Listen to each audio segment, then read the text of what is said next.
হেলাল ভাই আমাদের সবার শ্রদ্ধেয়, সবার ভালোবাসার একজন মানুষ। আমাদের স্কুলটার পাশে ছিল গার্লস স্কুল। তা একটা মেয়ে যখন যেত আমরা তখন গানটা গিয়ে তাকে টিজ করতাম।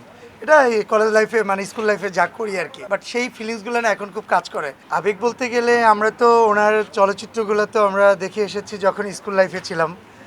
বিশেষ করে সাগরিকা অন্য লেভেলের একটা ছবি ছিল। একটা গান দিয়ে আমরা সারাদিন, সত্যি কথা বলতে আমাদের স্কুলটার পাশে ছিল গার্লস স্কুল। তা একটা মেয়ে যখন যেত আমরা তখন গানটা গিয়ে তাকে টিজ করতাম। এটা এই কলেজ লাইফে মানে স্কুল লাইফে যা করি আর কি। সো সেখান থেকে সাগরিকা আমি বেঁচে আছি তোমারই ভালোবাসায়, এইটা বলেই আমরা টিচ করতাম মেয়েকে, জাস্ট দুষ্টামি করে। বাট সেই ফিলিংসগুলো না এখন খুব কাজ করে, যে আমার মনে হয় এখনকার লাইফের ছেলেরা মনে হয় এগুলো একদম ভুলে গেছে। আমরা যে পরিমাণে আমাদের লাইফটা এনজয় করেছি। অ্যাকচুয়ালি আমরা যখন ইন্ডাস্ট্রিতে এসেছি তখন ভাই ততটা ইন্ডাস্ট্রিতে কাজ করতেন বলতে গেলে অ্যাডজাস্ট ছিলেন না, দেশের বাইরে ছিলেন।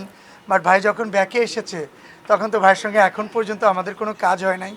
এই শিল্পী সমিতি বলেন বা আমাদের এফডিসি কেন্দ্রিক কিছু প্রোগ্রাম বলেন, এই প্রোগ্রামগুলো দিয়েই আসলে আমাদের বেশ কিছুদিন হলো আমাদের সম্পর্কটা গড়ে উঠেছে।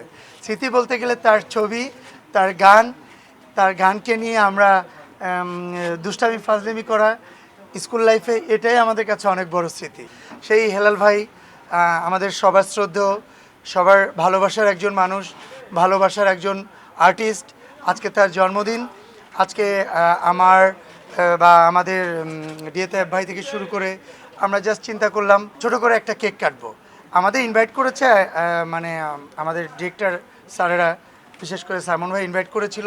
চিন্তা করলাম যে এই ফাঁকে আমাদেরও কেন একটা কেক কাটা না হয়, এই জাস্ট একটা কেকের আয়োজন করেছি।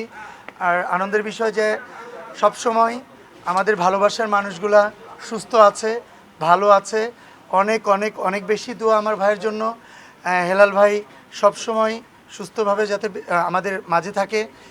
আল্লাহ পাকের সবথেকে বড় নিয়ামত হচ্ছে একজন মানুষ সুস্থ থাকা। তো তার জন্য আমার সবসময় এই দোয়াই রইল।